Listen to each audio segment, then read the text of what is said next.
reader. Preface, a note to the reader. This book will educate you on why there are so many people in this country dying, going blind, or losing limbs to diabetes. Diabetes is a lifelong manageable disease that can be controlled, and the goal is not to let it control you. Diabetes is not and should not be a death sentence for anyone. However, due to the lack of information and education, many people do die from the disease. It is, after all, the third largest killer in the U.S. and the number one killer of African Americans. According to the Centers for Disease Control, over 40% of people today, or millions of people, are walking around with diabetes already ravaging their bodies. Many people are misdiagnosed with diabetes because, again, it is one of those diseases that is extremely hard to recognize or diagnose.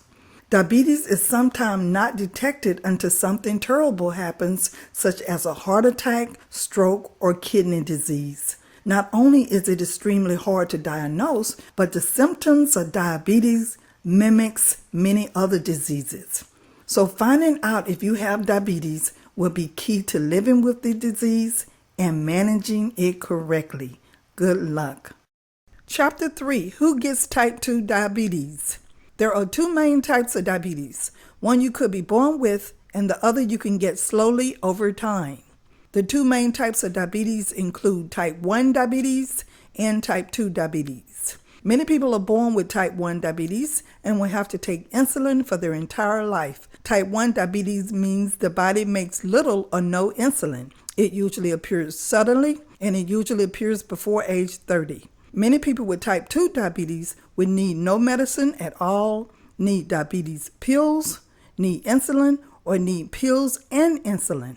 Type 2 diabetes is more common than type 1 diabetes, and other facts include the body makes insulin, but it doesn't work as it should. It usually appears after age 30. It usually appears slowly. You may have mild or no signs of diabetes. Most people diagnosed with type 2 diabetes are overweight, and many people have family histories of diabetes. The cause of type 2 diabetes is unknown, but we know that certain people have a greater chance to develop it. What tests are used? The American Diabetes Association has specified 3 tests that can be used by doctors to diagnose diabetes. A repeat test on a different day should be done to confirm the diagnosis.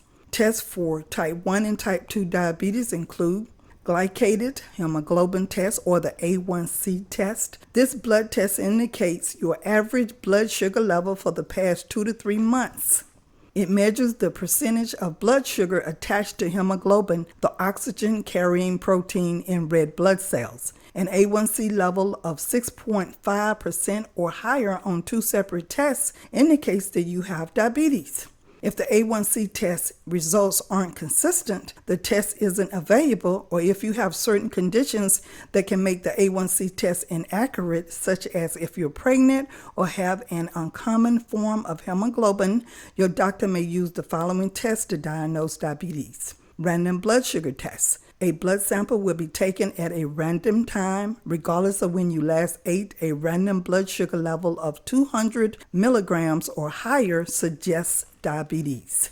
Fasting blood sugar test. A blood sample will be taken after an overnight fast. A fasting blood sugar level between 100 and 125 milligrams is considered pre-diabetes. If it's 126 milligrams or higher on 2 separate tests, you will be diagnosed with diabetes.